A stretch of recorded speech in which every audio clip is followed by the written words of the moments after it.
Format court sur les complexes. Deuxième partie, on parle de forme algébrique et de calcul dansé. Alors vous le savez, un nombre complexe s'écrit sous la forme z égale a plus ib. I, c'est l'élément caractéristique des nombres complexes. En revanche, a et b, ce sont des réels. Et donc cette forme-là, a plus ib, c'est elle qu'on appelle forme algébrique. Donc la forme algébrique, c'est la forme a plus ib. Du coup, vous vous demandez peut-être qu'est-ce qui n'est pas sous forme algébrique. Je vous écris un nombre qui n'est pas sous forme algébrique, par exemple 5, 5 plus 3i sur 4 moins i. Ça, ce n'est pas sous forme algébrique, puisqu'en fait, on a une forme algébrique au numérateur, au dénominateur, certes, mais pas dans sa globalité. Donc, forme algébrique, c'est ça. On va donner des noms particuliers à petit a et petit b. On va dire que petit a, c'est la partie réelle. Ça s'écrit comme ceci. Partie réelle de z. Et b, c'est la partie imaginaire de z. Et donc, on en a déjà parlé, mais ces parties réelles et imaginaires, elles appartiennent à l'ensemble des réels. Je prends un exemple, z égale moins 8 plus 4 tiers de i. La partie réelle de z, c'est moins 8, elle est bien réelle.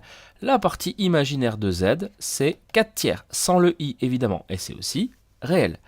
Partie réelle, partie imaginaire. On peut très bien présenter les choses sous une autre forme. Z égale 8i moins 3. Vous aurez compris que la partie réelle de z ici, c'est moins 3. Et la partie imaginaire de z, c'est 8. Évidemment, la partie réelle, c'est celle qui est toute seule. Et la partie imaginaire, c'est celle qui est liée à i. Donc vous pouvez très bien inverser l'ordre sans problème. Alors, les calculs dansés, comment ça fonctionne?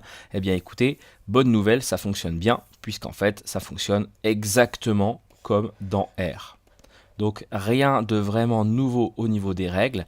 On va voir quelques exemples pour illustrer un petit peu le propos maintenant.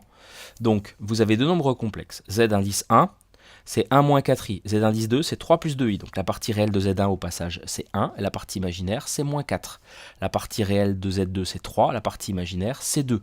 Et on vous demande de calculer Z1 plus Z2, puis après Z1 moins Z2, après Z1 fois Z2, et pour finir Z1 au carré. Donc on va procéder de la sorte. 1 moins 4i plus 3 plus 2i. Déjà, on les additionne et donc on va mélanger les parties réelles et imaginaires. J'ai mis des parenthèses totalement inutiles ici, donc on va mettre le 1 avec le 3, ça fait donc 4. Je vais juste le signaler ici, donc on va mettre le 1 avec le 3, et puis le moins 4i avec le 2i. Donc c'est parti. Ça donne donc 1 plus 3, 4, et puis moins 4i plus 2i, ça fait moins 2i. Voilà pour le premier. Z1 moins Z2, on fait pareil, avec toujours les mêmes soucis. Donc là, pour le coup, les parenthèses vont être nécessaires autour du 3 plus 2i, puisqu'il y a un moins devant. Donc ça donne, c'est la même chose que 1 moins 4i, moins 3, moins 2i. On change les signes dans la parenthèse. 1 moins 3, ça fait moins 4, moins 4i, moins 2i, ça fait moins 6i. Voilà pour le deuxième.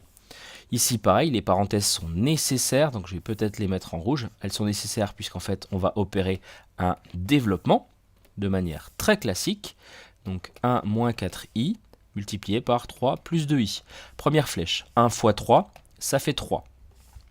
Deuxième flèche, 1 fois 2i, ça fait 2i. Troisième flèche, moins 4i fois 3, ça fait moins 12i.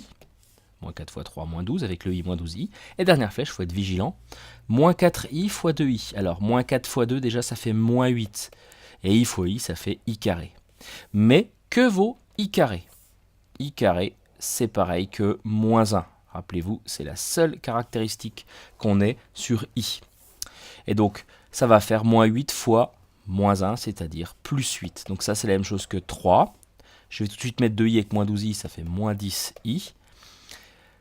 Et puis, moins 8 fois moins 1, ça fait plus 8. Et donc, on termine en rassemblant les termes extrêmes. 8 plus 3, ça fait 11, moins 10i.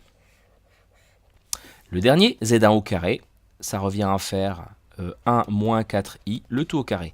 Eh bien, écoutez, identité remarquable, a moins b, le tout au carré. Ça fait a carré, moins 2 fois a fois b, plus b au carré. Et B, c'est 4i, donc on n'oublie pas, évidemment, les petites parenthèses autour. On réduit cette chose-là. 1 au carré, ça fait 1. 2 fois 1, 2, fois 4, 8, donc moins 8i, le double produit. Et puis donc 4i au carré, 4 au carré, ça fait 16. Mais i au carré, ça fait moins 1. Donc soit vous mettez plus 16i carré, soit directement moins 16, comme vous voulez. Moi, je vais commencer par faire ça tranquillement, vu que c'est le début. Mais c'est vrai que ça fait moins 1. Donc 16 fois moins 1, ça fait moins 16. Donc on se retrouve avec 1 moins 8i moins 16. Et donc 1 moins 16, ça fait moins 15. Moins 15, moins 8i. L'autre bonne nouvelle, c'est que tout ça, votre calculatrice sait le faire. Vous pouvez le vérifier. Vous trouverez le petit i en bas de votre calculatrice.